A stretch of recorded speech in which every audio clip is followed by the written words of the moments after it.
Righty. So we're going to get our PowerPoint going here in about 1 second that we brought.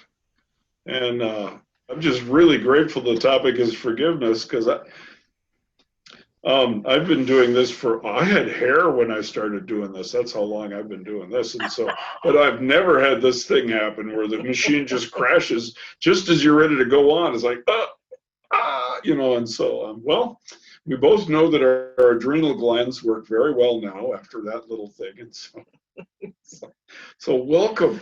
And thank you all so much for coming. And I want to just take a moment and introduce my wife and myself. This is Judy. Hi. Hello. My name is Judy, and I'm codependent.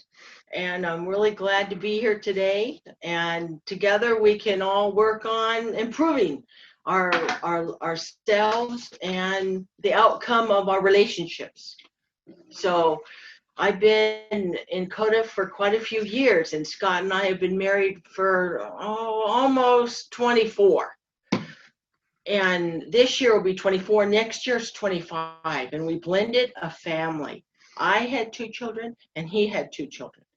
And I wanted to be alcoholic. So when I went to treatment years ago, they're like, Judy, you're not alcoholic. And I'm like, oh, yes, I am. I want to be like those people. Well, no, I'm codependent. And so over the years, thank God, I have stuck with recovery. And along the way, I met Scott in recovery. And together, we've been able to grow our marriage and our personal lives. And our children are raised and grown, and we still have relationship with them. And we have 3 grandchildren. So I'm really glad to be here today. And again, the computers, they just run everything. And when it doesn't work, then I'm at the disposal of the higher power. So thank you for not leaving. Hopefully it'll be worth your while. Hey, and I'm Scott, and I'm codependent. And I grew up with this illness from the time I was a small child in a really crazy, dysfunctional family. My mom had an undiagnosed mental illness and was also alcoholic and addicted to doctor-prescribed medication. So long before I became addicted myself, I was living with the insanity of codependence. And I know for a fact that my codependence created my addiction. I got into recovery when I went into a drug rehab at the age of 24, which is a long time ago. And 7 years, in my first 7 years of sobriety in what we call the beverage program, I hit a severe bottom in codependency and got physically ill, very ill, and was told by this recovering doctor that I was seeing that unless I got involved in Al-Anon, my career was going to be shorter than my education. And at that time, there was no Codependence Anonymous, but I was fortunate enough to have pretty much grown up with all the founders and contributors to the field of codependency and was able to watch CODA pretty much get born and got involved right from the scratch and have remained involved. And I know for a fact that without Codependence Anonymous, Judy and I would not have the relationship we have with ourselves, with God, or with each other, or with our kids. And so what we're here to do is to unpack tools. And forgiveness has been a tool especially important to me, primarily because I am the type that is just plagued with resentment and self-pity. I've always struggled and had a rough time with that.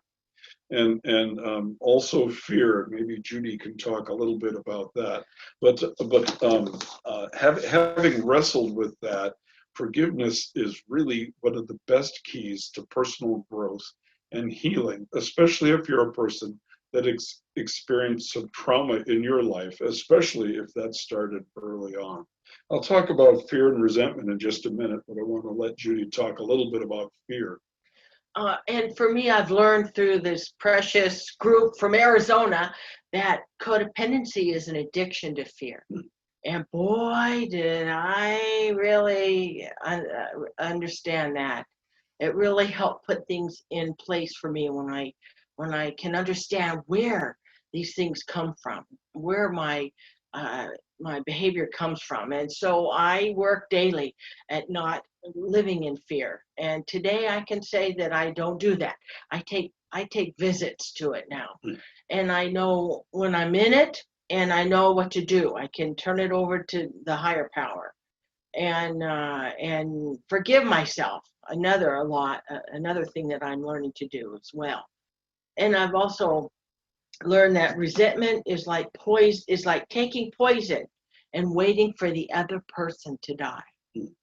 And so I'm so outside focused because of my codependency that it's just really good to be here today because I need to keep working.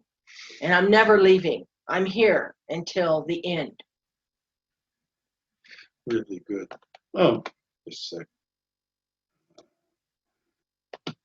There we go. I'm realizing before I get into the thick of this thing that I forgot to do some stuff. I got pretty scared when my computer crashed on me. I just bought it. It was the first time I was going to use it, and I forgot to do some important stuff. So before I get into this anymore, I want to do some acknowledgments. Yeah. I really want to acknowledge the Arizona Events Committee, not just for that great video, but for all the hard work that they do, and for the fact that Judy and I couldn't come to all of you today without their sacrifice and their help. And I want to encourage anyone watching to get some real benefits from 12-step work by joining this bunch. They're just a delight to work with. And the next one is I want to acknowledge Ken and Mary and all the folks that contributed to formulating this amazing recovery program. And I want to acknowledge our higher power for pulling us all together. But most of all, I want to acknowledge every one of you, all of you that have come here. If I was to count the number of folks suffering from codependency in the world, it would be ridiculous. And I'm sure we couldn't count it. But for those of you that came here today, you're taking time to make an investment in yourself. And it says in our own little book of affirmations, I am the most important person in my life. And when you're doing that, you're affirming yourself in that way. So thank you so much. What a pleasure and an honor it is to be your servants for this little period of time. Thank you. I want to talk a little bit about what we're going to do and how we're going to do it. Judy and I worked hard on this PowerPoint, and it's public domain. It's certainly available through the home website as well as the recording for any of you that would like to pick it up. At the end of the presentation, we're going to give you our email address if you want to email us directly and contact us that way. That's just fine. We'd be glad to do that. During the course of this, we're going to have several interactive exercises. And about the interactive exercises, they require a different set of rules than the PowerPoint. The interactive exercises hopefully will give you a chance to share your personal experience. And that is not public domain, even though we're on Zoom. So I want to ask that we be respectful of confidentiality as we would in any meeting, but especially in this place. And so if Judy and I or any of the committee or any of you in participating in this share your personal experiences, please remember that what you see here and what you hear here, when you leave here, it stays here. Here. Yeah, here. For sure. Yeah. And having said that, the next one I want to ask is that if you choose to do the exercises, like we have a visualization we put together for you and some written exercises we put together for you, I really want to encourage you to dig in and get as much out of it as you can. And what you can't use, remember, just leave the rest, so that's that. Now, before we get in and talk about using forgiveness as a recovery tool, I want to talk about two powerful blocks to forgiveness. These are two of the biggest things that will stop people. And included in that is also fear.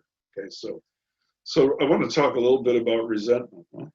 Yeah, and before that, please go and find a pencil and a piece of paper, because this will require some answering of questions down the road. Yeah, we're going to do some writing, so that'll be necessary. And if you don't have it handy right now, when it comes time to start writing, we'll give you a little extra time to go get pad and pen and go with that. So then I'm going to dive into this piece, just how this is now. So two big blocks to forgiveness: resentment and self-pity. Resentment comes from two Latin words, re-center. And what this means is to re-feel over and over again the event that occurred that you might find egregious or traumatic or abusive. And what this does is it gives a person a false sense of power. It keeps people away through this kind of fear-driven hostility. Like, I'm never going to let this person near my heart again, or I'm never going to let them get away with that kind of stuff again. As we're refeeling and we're refeeling the abuse, and what it does is it like covers the wound. But the problem is that in covering the wound, it never really heals it, and it leaves the wound in there to fester. And the thing will fester as long as you hold the resentment. And while it's festering, what this does is it corrodes our very ability to love, which is very important. It's been my experience that love is really the only power that heals. And, this disease of codependency is contagious. We give it to other people through our relationships. And if we hold the sickness inside of ourselves, we can share it with the ones we love, with our children, with our family, and so this resentment, although it feels like a powerful way to protect yourself, it's dangerous. And I find that when I don't heal my wounds from my early years or my teenage years, it comes out sideways on Scott in my marriage. And so there's times where Scott will put his ex-wife's head on me or his mom's head on me, and I have to say, look, excuse me, I'm not your wife, your ex-wife, and I'm not your mom. And so we can look at each other and go, okay, and through this program, I'm really learning not to take it personal and work on how I'm looking at responding instead of reacting. And so when I have those reactive moments, I know that it's not about him, it's about me and some of those wounds that I haven't healed in my teenage years. And even with forgiveness, it's wounds that I haven't really looked at and have healed. So it's important for me and for our marriage. Right. Using the CODA program is the best way I've found to take care of all of those old wounds. We like to laugh about it now. In the beginning, it was very painful, but it's like in my closet, I have this set of shelves that has all these prosthetic heads in there. There's my mom's head, my dad's head, my first wife's head, my second wife's head, and I can take them out, put them on Judy, and then get all pissed off when she triggers me. And had to make some pretty serious amends over that. Maybe some of you who have been in relationship and have gotten triggered, where suddenly you stop behaving like your calendar age and you wind up turning into this hurt teenager or wounded child and go off screaming. You might understand this process. In recovery, we call that getting triggered. And often what we're doing is we're putting the faces of the folks that have used us on our most intimate relationships. And forgiveness is a good way to stop that process from happening. And so just wanted to say that. And then wanted to talk a little bit about self-pity as well. Self-pity is to feel sorrow for oneself. And what this does is it creates a false sense of significance. So when I was a little boy, my mother, who was bipolar and in the manic phase, would get, especially when she was high on dexedrine or alcohol. And by the way, did you know that in the beginning, the first antidepressant that the pharmaceuticals sold to cure depression was dexedrine? And so this was back in the day when she's high on dexedrine and in the manic phase, and she would beat me very severely. And then she would hold my head in her hands like this, and as a little boy, and make me look in her eyes while she would give me these lectures that would go on half an hour. And so I felt as though I couldn't cry. I learned to stuff my emotions way down inside. I couldn't protect myself, and I couldn't respond. And I would eventually, I would wind up sitting on the floor of my room with my back against the bedroom door, hoping to keep her out. And all that I found that I could do is just be angry at her and resentful and feel sorry for myself, for me. What a life I have to go through. Oh, this is so tough. Now, when you're a 6-year-old boy or an 8-year-old boy, and that's all you've got to keep yourself alive, that's fine.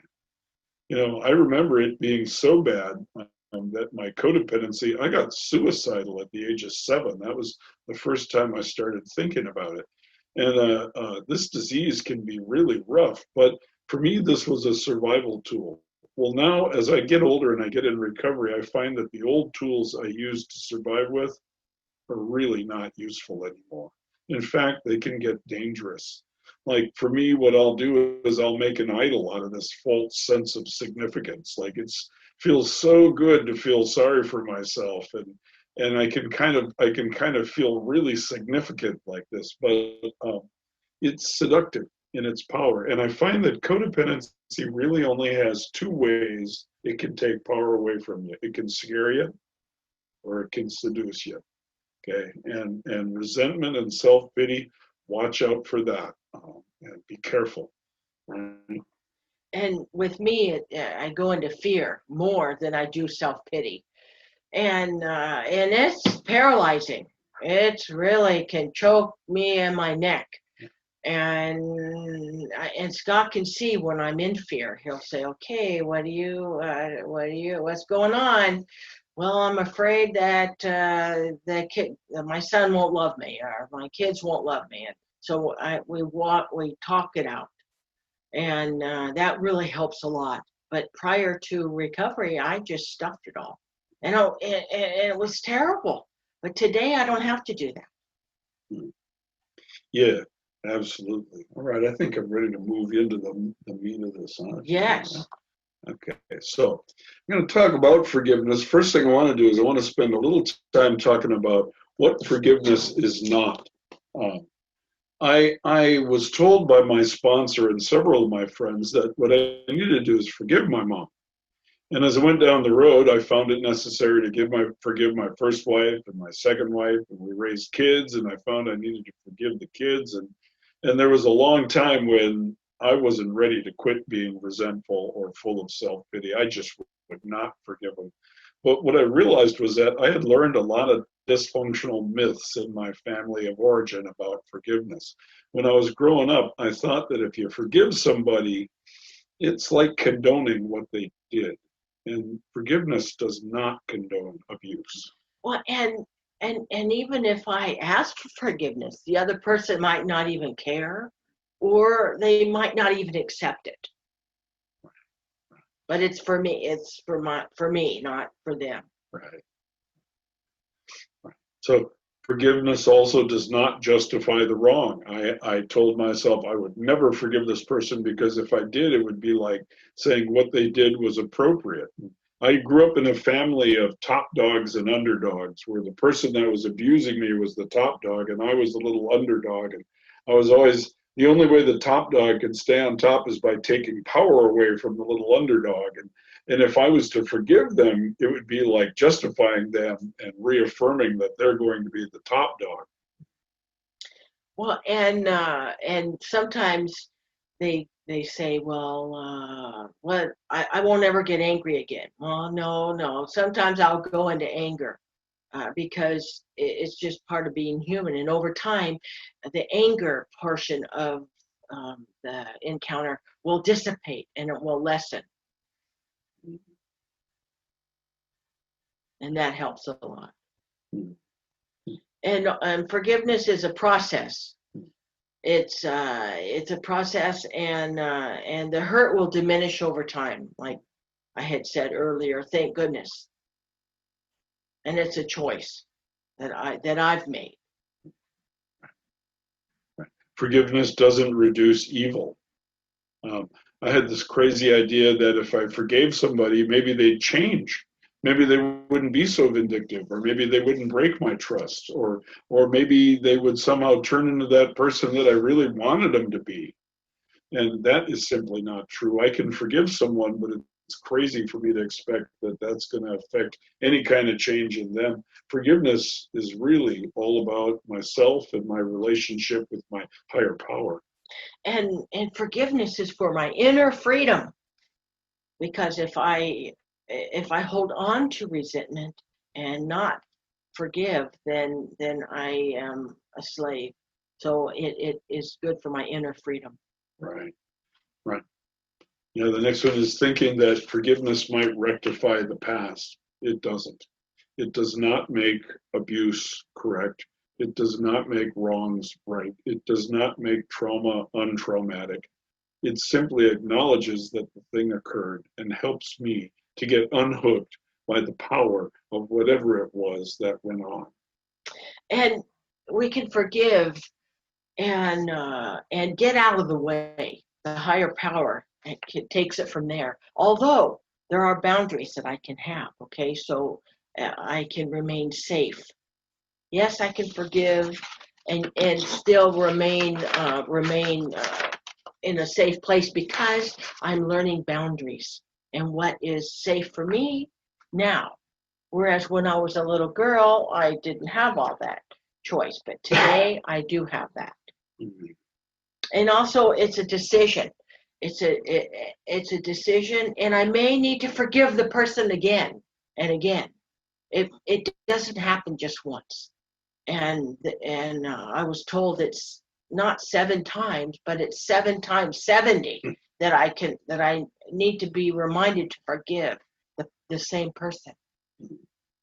So Judy and I have an extra list of myths. There are all kinds of crazy myths attached to forgiveness. I'm going to edit this real quick. All right. I've kind of done that. Yes. Oh yeah. All righty. So right. So here's another one. If I forgive, I forego my right to have hurt feelings. If I forgive, then I don't have the right to talk about how I was injured or any of my pain, and that's a myth. And another one, if I forgive, it means that I'm bound to continue the relationship with the person that harmed me, and that is not true. You can forgive a person, and if they're a threat to you or they're a threat to your safety, you don't have to stay in a relationship with them. Or you might want to maybe reduce how intimate you want to be with this person. You may want to change your boundaries. Maybe this was an intimate friend that caused some egregious offense. You can forgive them, and then instead of throwing them out of your life altogether, you might want to just like move them back to being a companion or an acquaintance. That's totally up to you. You are not obligated to stay in an intimate relationship with a person that's abusive, and you can be free from the abuse through the forgiveness.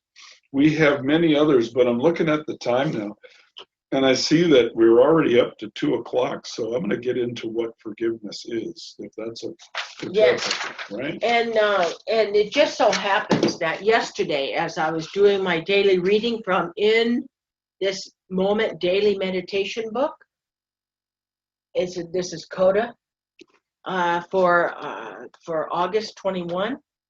It's the 12 promises of Coda sound too good to be true, but they are promises, not possibilities. So I'll skip a sentence. To get right to the story, it says, I release myself from worry, guilt, and regret about my past and present. I am aware enough not to repeat it. This is about forgiveness. So our promises even interject that into our daily lives. So for me, learning what forgiveness is was a brand new experience. I did not recover my ability to forgive people. In my family of origin, there was no forgiveness. There was a book that was kept, and every time someone made some offense, excuse me, people put a mark in the book, and I knew it. I would get my inventory read to me on a regular basis. So I had to learn forgiveness, and I learned that mostly by applying those first 9 steps of the CODA program to my life and by watching the other people who had a recovery program do that in their real life. So along the way, I was introduced to a book on forgiveness that has this great little fable in it. So in order to teach about what forgiveness is, I'd like to read you a story. So I want to invite you into that. Do you remember when you were a kid and someone would take the time to read you a story. This is a time where you can just relax, kick back, and make yourself comfortable. And please allow me to read you this story. So here we go. This is called Forgiveness, the story of the magic eyes. Long ago, in a village far away in the central part of Europe, during the Middle Ages, there was a small village. And in the village, there lived a baker named Hans. And Hans was a tall, thin man with a tall, thin nose and a long, thin jaw and a long, thin chin. And he was a very righteous man. Everyone agreed in the village that Hans was the most righteous man in the whole town. And Hans was so upright that he seemed to spray righteousness from his thin lips over everyone who came near him.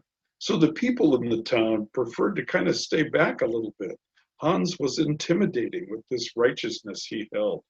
Hans's wife was named Hilda, and she was short and round, and her arms were round, and her bosom was round, and her rump was round, and her whole body was round. And Hilda did not keep people at bay with her righteousness. Her soft roundness seemed to invite them in, close to her, in order to share the warm cheer of her special gift was her open heart. Hilda respected her righteous husband and loved him too, as much as he allowed her through his righteousness. But her heart ached for something more than righteousness, something closer, something warmer, something friendlier. And there in the bed of her need lay a seed of sadness in her heart. And one morning, having worked since dawn to knead his dough over the oven, Hans came home and found a stranger in the bedroom with Hilda. Hilda's adultery soon became the talk of the little town, and scandal was taken all over in Hans's congregation. And everyone assumed that Hans would cast Hilda out of his house and divorce her because he was so righteous. But everyone was surprised to see that Hans decided to keep Hilda as his wife, saying that he forgave her, as the good book told him he would. But in his heart of hearts, however, Hans would not forgive Hilda for bringing shame to his home. Whenever he thought about her, his feelings towards her turned to anger and slowly to rage, and became very hard. He despised her as though she were a common whore. And when it came right down to it, he hated her for betraying him after he had been so good to her with all his faithful righteousness. He only pretended to forgive Hilda so he could punish her with his unrighteous mercy on the outside. This hurt Hans so badly that he prayed to God one night, and he said, "God, in my heart, it's like stone. I can feel my heart just full of tiny little stones every single time I judged her." And suddenly an angel appeared to Hans. And the angel's name was the angel of forgiveness. And the angel of forgiveness said to Hans, "Hans, I have been giving you a gift for a long time. Every time you thought badly or judged your wife, I put a small stone in your heart, about the size of a pebble. And every time you thought of her, you could feel it going in there." And Hans said, "Yes, yes, I can. I can feel it in there. And now my heart is full of stones, and it hurts me." And the angel said, "When you are ready to forgive her, call on me again." And Hans said, "No, I will never forgive Hilda for what she did to me." And the angel said, "Well, the door is open." Well, the weight of Hans's heart wore him down so badly that he could no longer stand up straight, and his long nose pointed down at the earth. And he became tired of going through life with a heart filled with stone. And so one night he prayed that the angel come back. And the angel came back to him and said, "Are you ready?" And Hans said, "Yes, I am ready to forgive Hilda." And the angel said, "Then this is a process. And what I want you to do is I want you to see Hilda clearly the way she was before she committed this offense. And each time you think of her the way she was before she committed the offense, I'll take one stone out of your heart." Well, this took time for Hans, but he made it a discipline. And every time he saw Hilda, he would look her in the eyes. And he would envision at night. And he would say it during his meditations and his prayers. And he would see her the way she was before she hurt him so bad. And soon Hans's heart became empty of all the stones. And it was at that point that he could go to her and look her in the eyes and say, Hilda, my wife, I forgive you. I have room in my heart again for you. Would you come in? And Hilda gladly agreed. And although there had been an egregious offense, the two remained married intimately for the rest of their lives. And that's the story. And so what I learned was that forgiveness was the ability to see the person the way they were before they committed the offense. And that does not happen like this, unless you're the type that has these spiritual experiences that go off like lightning bolts.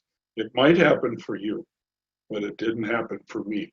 It's a process where I have to slowly stay connected to my higher power and receive the direction I get in order to take care of this resentment and this self-pity.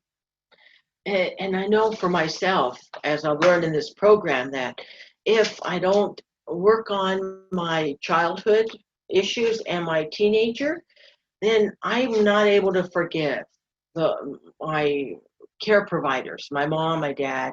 I'm not able to forgive myself. Self-forgiveness is a big one for me. And in that way, it allows me to heal and love myself with God's help and have freedom. So that's the beauty, another beauty of forgiveness. It's not easy. Oh yeah, and there's a connection between forgiving yourself and being able to forgive other people. I learned in this program that I really can't share anything with anybody that I don't possess. And so, like for example, my mother was very difficult to grow up with. I left home before I graduated high school, and I had a conflicted and difficult relationship with her my entire life. And for the last few years, we did not talk. She became very ill with a heart attack and a series of strokes. And my sponsor had words with me and said, you really need to forgive her. And I began this process, and it was slow and very painful. But two things. What I experienced was that I could not forgive her without having done the work. If I did not do those first 9 steps in Coda and really learn to forgive myself, it doesn't really happen in a complete way. And then I did that, and finally I was able to forgive my mother in my heart, and that was between my higher power and myself. And what happened at that time was she was able to pass away 24 hours after I forgave her. Now, her and I never shared words, but I believe that we were connected in this profound way that it occurred. So. And for me to watch that was just so phenomenal. It just shows to me that yes, there is a higher power, and yes, this program works. And she was in Arizona, and we're over here in California, and it was really wonderful to see that. And also, I'm learning that just like love, if I don't have love for myself and with God, I can't give that out. Well, I'm learning that about forgiveness. If I don't have self-forgiveness for all the times that I took care of everybody else but me, I even went into the nursing field. I'm a nurse, and I'm learning now self-forgiveness is really important. So to begin the process of forgiveness, it's important to take time and simply acknowledge your own suffering. This is not done to wallow in self-pity. What it does is to get you to a point where you can actually accept what really happened. This is difficult, and it involves allowing yourself to experience deep feelings that come with the wound that you received in the abuse or whatever happened to you that you need to forgive with. And there's a process to this. So we call this the 3 A's. The process of being able to realize and accept your own suffering starts with acknowledgement. and then moves to acceptance and then into action. And for me, I don't want to acknowledge my feelings. Prior to recovery, I didn't know what a feeling was: happy, mad, sad, glad, angry, shame, fear. So acknowledgement is so important. And I can stop and say, okay, how am I feeling right now? Okay, I'm feeling sad. Okay, so I'm learning to sit in my sadness. I have my brother whose wife is younger than I am. She has esophageal cancer from all the years of her drinking, and the surgery didn't work. And so I am learning to sit in my sadness because my brother's to hear his voice crying. I just sat in the sadness, acknowledging that yes, I'm feeling sad, and then I can share with Scott and not jump into action. So I am a doer. So it's really important that I can just sit in my feelings and and be grateful for that. It hurts, but it's worth it. I'm the same way. I can acknowledge my feelings pretty quickly, but I'm a doer too. So what I want to do is I want to acknowledge that I feel hurt or acknowledge I feel sad, and then quick jump into action to kind of like take care of that, and I can pack those feelings back down. That is just like skipping steps in the program. Skipping steps leads to disaster.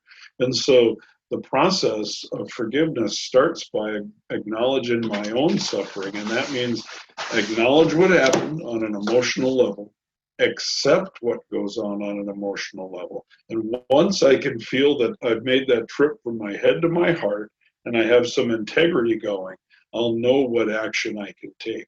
Now, you might be like me. In the house I grew up in, nobody talked about feelings in a direct manner. Maybe that was something they would only do when they were drunk, or feelings came out sideways a lot of times. There would be all kinds of crazy rage going on in the house, or these emotional blow-ups, followed by long periods of keeping all the feelings under the rug and feeling this crazy anxiety. And so what we did was we put together a little slide that just talks about 5 stages for experiencing feelings and what all that means to you. Now, those of you that grew up in a home where you had some education in how to deal with your emotional system, this is going to sound tedious for you, but I want to ask you just be patient, because there's a lot of us out here that just simply haven't got this on board. So here's the deal. This is what works. Use your body. Don't use your head. Your head and your limbic system is where the codependency lives. Use your body. Your head might lie to you from time to time, but your body never lies. So simply take a breath, and as you feel the air go in your body, go with the air down your throat and into your body. Don't go up in your head, go down your throat. See if you feel things in your chest, in your throat, in your heart, in your solar plexus, in your belly, in your hips, in your shoulders, in your neck. Just locate it in your body and then give it a name. And for me, I knew none of that before coming into recovery in Dakota. And this to me was a new tool. And so I still jump up in my head. And Scott will say, okay, now, Judy, get out of your head and breathe. And I want to go in to fix it. I want to skip feeling it. And so it's okay. It's okay. This is one step forward or 2 step forward and 1 back. It's just a process. And so today I'm really grateful that I can feel my feelings, because then I can share it with my grandchildren and with Scott and my friends. So I accept it. I try not to fix it.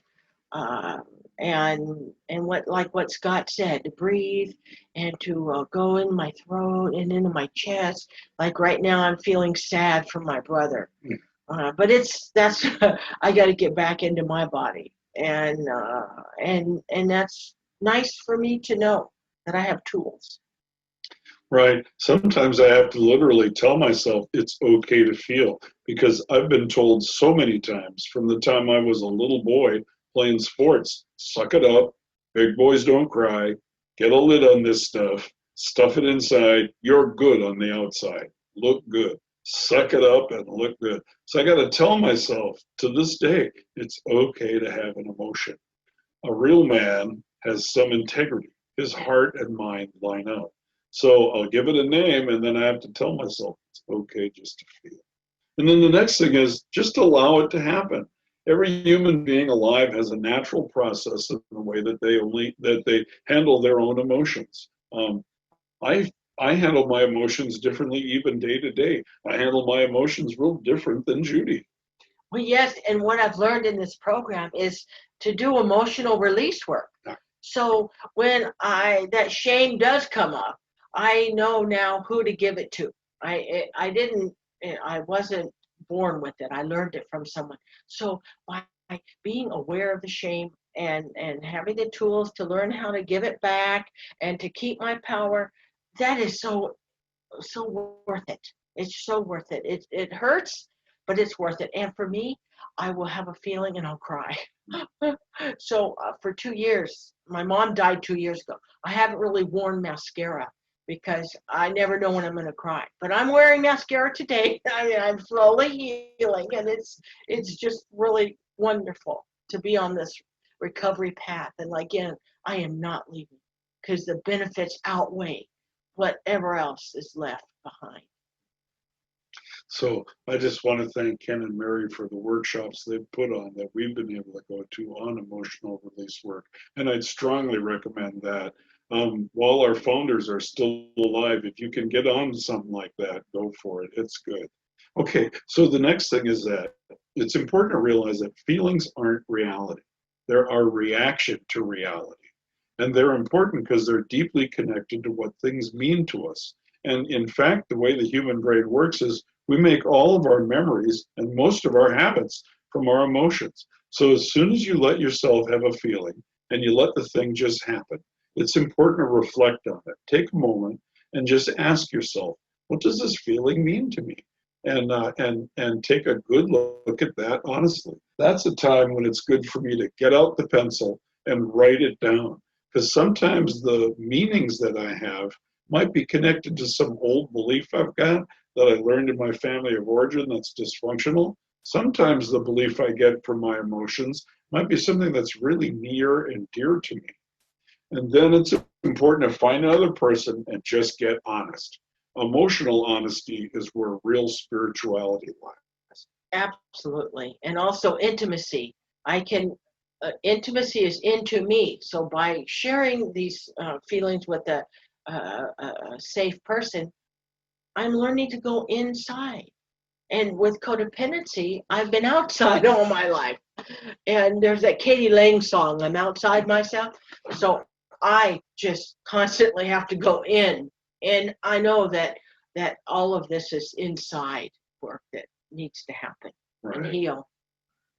When I can be genuine with the person I trust, I get an experience of real intimacy that is hard to measure and is delightful.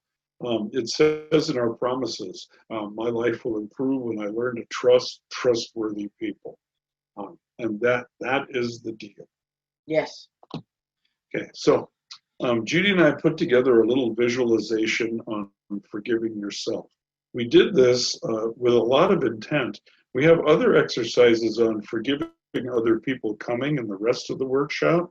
But we found, especially by working the steps, that until you forgive yourself, you really don't get much going anywhere else. Until you forgive yourself or really take time to learn to love the self, like it says in our preamble, it's really hard to love anybody else. So we put together a visualization, and I guess And we'll go on a break after this. right. Okay. Well, what I'd like to do is offer the visualization for people that want to do this, and then maybe go into breakout rooms, give you a chance to share, and then hit a break. How does that sound? You know? Okay, really good, really good. I get a little bit concerned because I know that people's ability to learn is directly connected to their bladders. So I hope I haven't kept you too long. So all right, so hang in there. This will be done soon, and then we'll take ourselves a little break. All right. So here's our visualization we want to offer. Now, before I get going, what I want to tell you is this is voluntary. You don't have to do the visualization. So if you want to not do the visualization and just pay attention, and then I want to encourage you to go to a breakout room. You'll still learn plenty if you don't do it. If you do it, though, you may gain a whole lot out of this thing.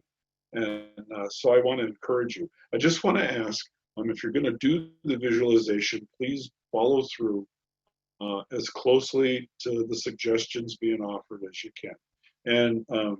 And be as emotionally present as you can. So make up your mind whether you want to do this or not. And if you do want to do the visualization, then try and get yourself as comfortable as you can in the chair you're in. Like, make sure your back's well supported. Put down your munchies and your pencils and your stuff. Get both feet on the floor and start by taking a couple of deep, relaxing breaths. And as you're breathing, simply breathe in and release any stress or worry that you might have on you as you do. When you breathe out, exhale stress, inhale higher power. If your mind is racing, it's okay. Pretend that there's a smokestack on the top of your head and let your thoughts be smoke. Let them just go up the smokestack. Don't even try to control them. Just take deep breaths in and out and be ready to use your imagination. So one more. So I want you to close your eyes and imagine that directly in front of you is an empty chair. And the empty chair is facing you. Take a breath and make the empty chair facing you clear. And as you do that, I want you to imagine that your higher power stands directly behind the empty chair. And your higher power is looking right at you. And if you can make that image as clear as you can, your higher power speaks and says, see yourself in this empty chair as the person who was here before this offense was committed, before the person that hurt you, before the trauma happened. See yourself the way you were before all of these bad things happened in your life. Take your time and see yourself clearly. Now imagine that the person you were before the offense happened is looking you right in the eyes. Try and see those eyes as clear as you can. And then your higher power speaks again and says, this is how I see you. I see you before all the bad things happen. Today, this person has something to say to you. I want you to listen.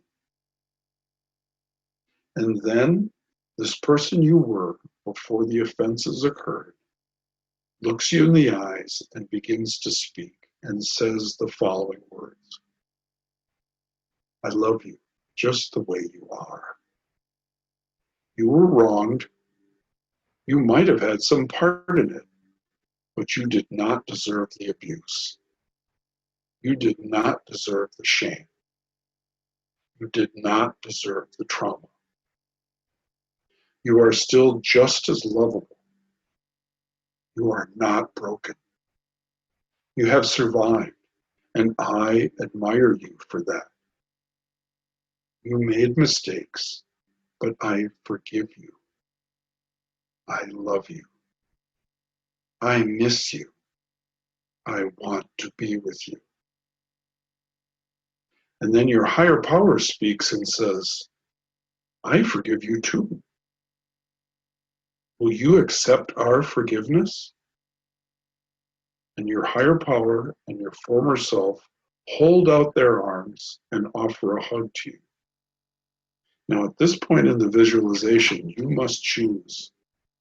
Are you willing to accept this gift and embrace yourself and your higher power? If you are willing to do so, I want you to imagine that you rise up out of your chair and embrace your higher power and your former self. And as the three hug, magically they become one. And your higher power and your former self are melting into your heart and into your mind and into your very soul where they live in this moment right now. And take a deep breath and feel your body. Now, if you choose not to accept this, if you're simply not ready, these images disappear. Your higher power is gone. The chair is empty. And now the chair is gone.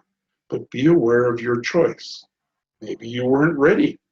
Maybe you weren't ready to deal with this. Maybe you haven't taken time to deal with your emotions. But be aware of your choice and what that was about. And then take one final deep breath and gather your thoughts. Ask yourself, how did I feel during this experience? How do I feel right now? And what does all of this mean to me? When you're ready, you can open your eyes. Okay, and so what we'd like to do is to go to breakout rooms. And when you go into a breakout room, you can choose to share or you can choose to pass. But we have just a little bit of time to share before we hit the break. I know beforehand we had organized this, but I've forgotten 10 minutes. how much time to share. 2 minutes a person? And then all together, yeah, take 2 minutes a person. That way, otherwise, if you're in a breakout room, we could be sharing a while. Try and take 2 minutes a person, and please chime in. Welcome back, everyone. I just heard one of our participants share that it's difficult to get it all out in 2 minutes, and it is.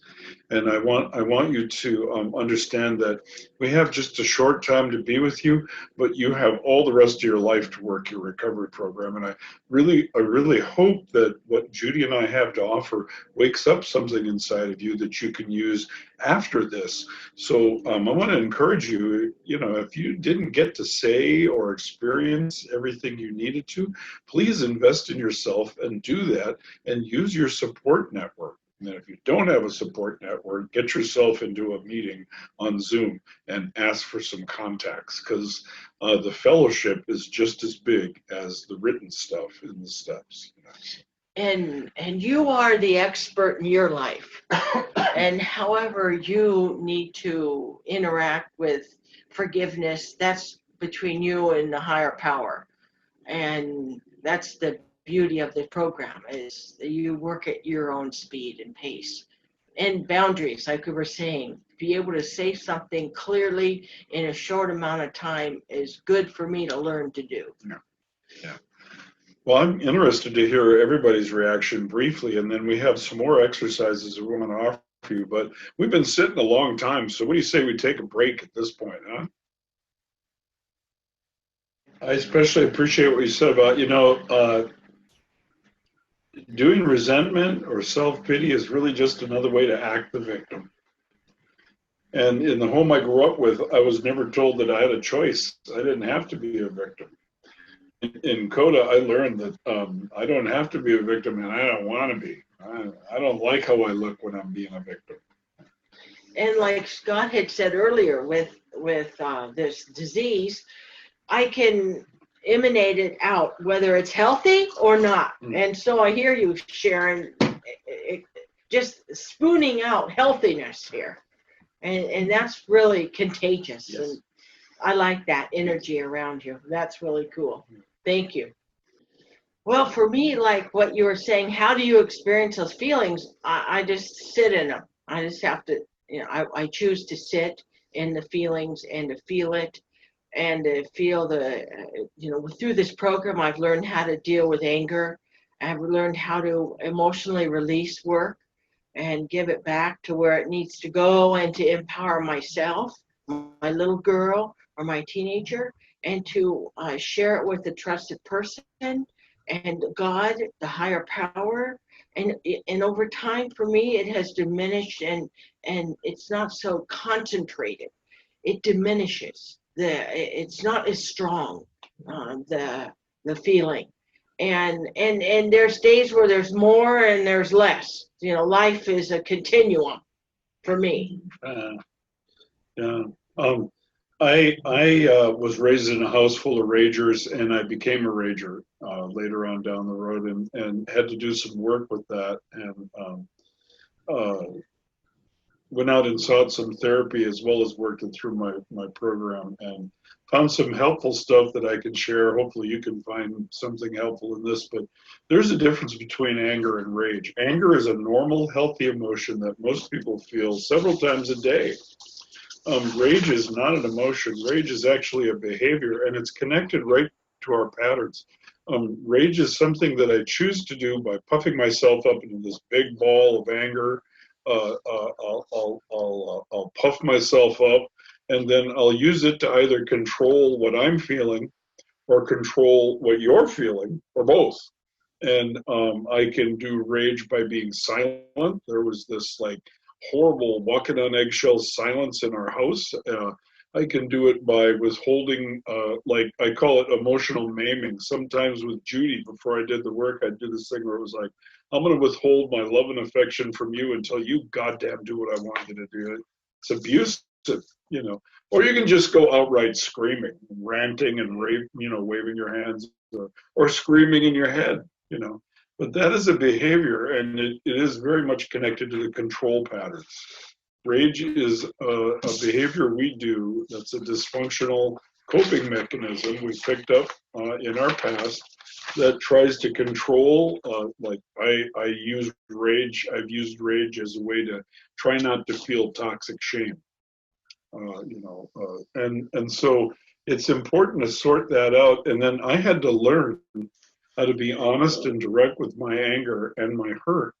And I found that it was impossible for me to get through that alone. This is where the spiritual nature of the program comes out, by finding at least one other person I could trust, and preferably several.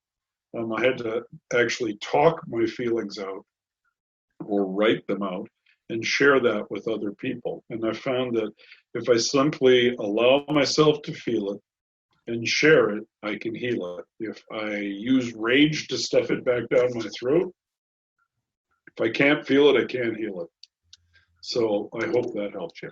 And it also keeps me away from him when he's in that rageful area. I don't want to be around that. Yeah. We're going to move on. We want to offer 2 more exercises, and we do want to wrap this thing up on time too. So, yeah, I'm aware of this new illness that comes with COVID-19. Actually, there's a couple of them. There's the COVID-19, and then there's the COVID-20, which is the 20 pounds I've put on. Good God, I can't. And then the other one is this new phenomenon I'm experiencing called Zoom butt. If you sit here long enough, you get Zoom butt, and it's horrid, And so, let's get through this and not beat ourselves up too much. So, we want to offer this two exercises. This is called a personal inventory exercise. And in the first of the 2 exercises, this personal inventory is you can take this out of this presentation and make it into a full-blown 4th step if you'd like, or you can keep it little. It depends on how big your personal issue is. That's your choice and your preference. And if you want to keep it little, you can just make this a 10th step. But 2 things we want to do with this exercise is to examine your own suffering and then take a look at expectations. And my hope is that you can clearly see a connection between personal suffering and expectations. The 2 are stuck together, okay? So I'll show you the slides here. You might want to write down some of the suggestions you see on the next 2 slides, and then what we'll do is we'll spend a little time writing and a little time sharing, okay? So, let's see if I can get the PowerPoint to advance. Here we go, 2 slides for this part of the exercise. So first, I want you to take a little while and examine how loyal you are to your suffering. Another word to use here is married. I mean, for the longest time, I was married to my suffering that I internalized. And then I put my mother's face on 2 other women and married them in order to try to resolve this. And then I was married to that suffering as well. And so it helped me to sit down and try to imagine how much time, energy, and effort I put into my misery. How much time do I spend being afraid? How much time do I spend doing love avoidance or love anorexia? How much time do I spend being resentful? Like, for example, I would get in the car. I train people for a living, and I'd be driving out to somewhere in California, be a 3-hour drive, and I'd have this memory of what my ex-wife said, and my first thought would be, why did that bitch have to say that? God, that was unfair. Next time I see her, I'm going to say this. Oh, but then she'll say that. Oh, but then I'll say this. And 45 minutes will have gone by, and I'd been in this long conversation with this person who wasn't even there. Now, I want to tell you that if you're having conversations with people that aren't there, that's not mentally healthy. That's pretty crazy. Okay, we're bordering on psychosis here. Talking that's delusional. Okay, seriously, I'm not lying. But I would waste all this time, and by the time I got to my destination, I would be emotionally exhausted. And so take a little time and ask yourself, how much time, energy, and effort do you spend on your misery? And the next question is, you might want to ask yourself, are you getting anything out of this? I know that when I'm resentful or when I'm feeling sorry for myself, it makes me feel significant. It's a very sick way to feel significant, but it works. It's kind of like the power behind hatred. When you're judging people for like on the color of their skin or their creed or their sexual orientation and get that hatred going, it's powerful. It's a sickness. It's horribly wicked, but it's powerful. So that's the first part. And I want you to remember, you're not married to your suffering. Misery is optional. And for myself, when I get into that place where I am miserable, I can't get out of it. And unless I really reach out to my higher power and surrender and ask for willingness, I'm paralyzed. And that's what fear can do for me. I make a mistake, or someone that I work with made a mistake, then I get into that paralyzed feeling, and it's not good. So I don't want to stay in my misery. I like to acknowledge it and accept it, and then take action. There you go. Right. And so there's a connection between misery and expectations. It would be good to write down these questions and answer them in the exercise. So, for example, what did you expect from that person that hurt you? So regarding my mentally ill, drug-addicted mother, I expected her to be a kind and loving mother, an understanding mother. And when it came to discipline, I expected her to be wise and discipline me in a way where I could learn, not just punish me. And the next question is the person capable of giving you what you expect? Well, it took me a long time to realize, no, that was not in the cards. The mother I received was not capable of being kind and loving or disciplining in a healthy way. And with me, my mother was codependent, and she didn't know. And for us, my father was shot before I was even born. So we had like fear and trauma in that respect. So growing up, my mother didn't know about codependency. So of course, I just absorbed all of her traits. And so today, I am working to eliminate and decrease those traits. And with the program, I'm able to do that. And sometimes my mom was capable, and so I'm learning to be there for myself, because between me and my higher power, we are capable of giving myself what I need. There's power in that. Right. Yeah. The next 2 bullet points address that directly. It's good to write down. Are you capable of giving yourself what you expect? This was very difficult for me. I had to grieve the fact that I would never have a loving, kind mother. But until I did that, I kept putting my mother's face on my partners. I had this fantasy woman, and I kept thinking that the women I would take out on dates would be that fantasy person. I've gotten in trouble with Judy because there's times when I want her to be this fantasy girl, and that is not love. I cannot love Judy unless I love her for who she really is. So It took me a little bit of grief. That little boy inside really wanted a kind mom, and that little boy inside was not real pleased to find out I was going to be the one to love him. Although that was a process, and getting through that with the help of some other folks really, really helps.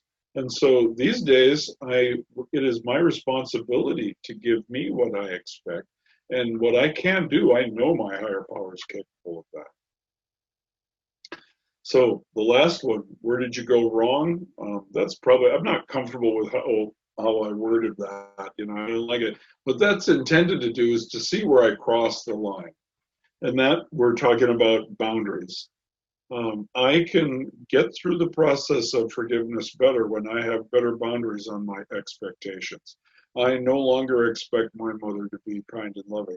I no longer expect my first or second wife to be emotionally available. I can see where my problem was is I would forgive them and let them back, but I wouldn't let go of these crazy expectations. And what I've learned is I can love the person and not what they did or what happened. I can separate the two. And like what I've learned in this program is I am my authentic self. I am not codependency. I have those traits, but I'm separate from that. So if I can internalize that within me, that's where it starts, and with my higher power. So I'm going to back up to the previous slide for a minute. Take a little time, get out your papers and some pencil or pen, write down, make a little log of an estimate of how much time, energy, and effort you put into your own misery. And ask yourself, what are you getting out of it? Try to remember that you're not married to this suffering and misery is optional. It might be nothing more than an old bad habit at this point. And then take a look at your expectations. Take a look at what did you expect of the person that hurt you. Ask yourself, is that person capable? Answer the rest of the questions. Let's see, 10 minutes. Yeah, let's take 10 minutes to answer those questions, and then we'll move back into chat rooms and have a little time to share. Okay. Thank you, and welcome back. And I hope that I'll give you something. I'm mindful of the time, and I see that we only have about 20 minutes left of this whole thing, right? And we'll be done, and we need to leave time to wrap up and make announcements and close. And so I think probably what the best thing to do would be for Judy and I just to show you the last two parts of this, let you write it down and let you do it on your own. And then we can take some time to process what this experience has been like for you so far, and then we can go ahead and wrap up. How does that sound? Yeah, sound good. All right, good. I'm going to move on. This is the second part of forgiveness is step 9. This is making direct amends to yourself. You know, when you can see where expectations might have got you into a little bit of trouble, and you can see like how much time you may have been wasting on your own suffering, then it's important for forgiveness to occur that you make amends to yourself first. And it is so important, like with the visualization, to suggest to understand that in your life you have integrity. Simply because you've had an experience that was painful or traumatic, that does not mean that your integrity has been destroyed and your genuine self is destroyed. It is not. What God creates cannot be destroyed. And so it's important to go back and remember that you are still a whole being, and it is good to recall your life experience in your past and just the way you were. And then you put it into action with this piece. This is the piece where you take a look at exactly what are you going to do to get your own needs met. And what will you do to ensure your own safety in terms of boundaries? Boy, that's a big one for me. I was traumatized a lot as a kid, and I had no clue about safety. I would go to meetings that were like there are 12-step meetings in AA, NA, CODA, Al-Anon, and a number of different 12-step programs that are really just meat market meetings where people are showing up to hook up, or people are showing up to act out patterns of codependency, or all kinds of crazy stuff. So I didn't even go to safe meetings. I never realized that it was my responsibility to keep myself safe by using boundaries, by using the steps in this program to help me make boundaries for myself and to quit looking to others for my own sense of safety or value. I know one definition of codependency is I give inordinate power. And I am responsible for my own safety, and so is my higher power. And also, how will you use your recovery program to do this? That's another question that you can put on your paper. Right, and it's good to get real specific about that. Like making these changes all alone is impossible, but it's important for me to remember that recovery is a team sport. This would be like going to a soccer game and taking on another team all by yourself. Good luck with that. You know, it's not going to work out very well for you. So it's important that when you're going through forgiveness or making boundaries or ensuring your own safety, that you use the good people that you know in your life you trust. And also, lastly, but not least, how can your higher power help you? That's a very important question there. I know a lot of times when I get frustrated with Judy, I'm expecting her to do something that really my higher power should be doing. And when I do that, I make an idol out of her. And Judy is an amazing spouse and my soulmate for life, but she's not a good God. And so, right, and neither am I. Right? No. So wrapping it, we need to go to the next slide. So, and here's the last part. Once you get to forgiving yourself, then it's time to make amends to the person that harmed you. And it's important to follow the steps. Don't try making amends to people that harmed you without making amends to yourself first. Don't try making amends to people that harmed you without first examining your relationship with your suffering, examining your feelings and what they mean to you, and getting to some resolution with that before you go step in with someone else. And so I'd suggest you just keep it very simple. Envision this person that harmed you just the way they were before they committed the offense. You may have to visualize them several times before it really sinks in. But after you're done, ask yourself, what do you really need to say or do with this person? That would be the last and probably the best question to end our seminar with. Well, and as we all know, it's helpful to write letters. I don't have to send them to the person. I can write the letter and read it with a trusted friend or a sponsor. Yeah. And God. Yeah. I learned that's a great way to not get sued. So. Okay. Well, that brings this short bit on forgiveness to an end.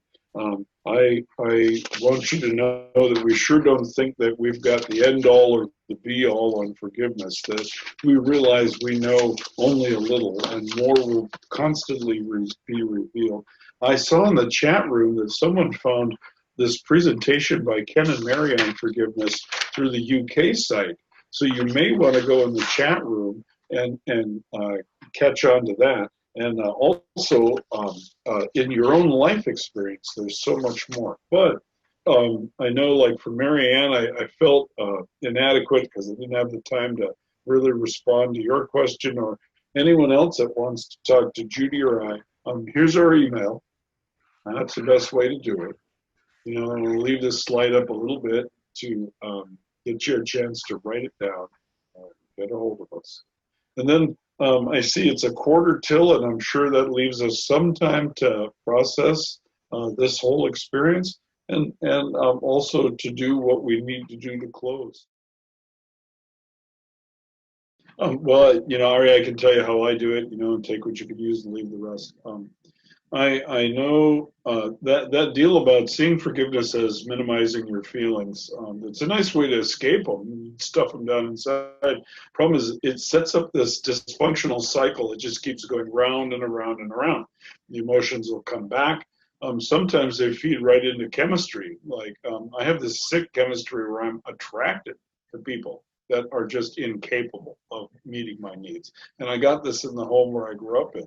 And so I can tell I got an issue when I just keep repeating the same dumb mistake over again and I haven't learned. You know, and what that means is that I'm not dumb. It means I have more I need to learn. You know, and the next part is that when I actually have some resolution, like I really don't forgive people till I have some resolution around what happened and how that felt to me. And that often involves grieving. And sometimes a big part of forgiving myself is just giving myself permission to make the silly mistake that I keep going back to this person who is incapable of helping me, expecting them to be something that they're just not. And so, to make it really short, I know that I have some resolution around an issue when I actually have peace in my heart. My heart feels soft, doesn't feel numb, doesn't have that kind of anxiety or that, obsessive excitement that comes with codependency. It has peace. And when I have peace in my heart, I'm good.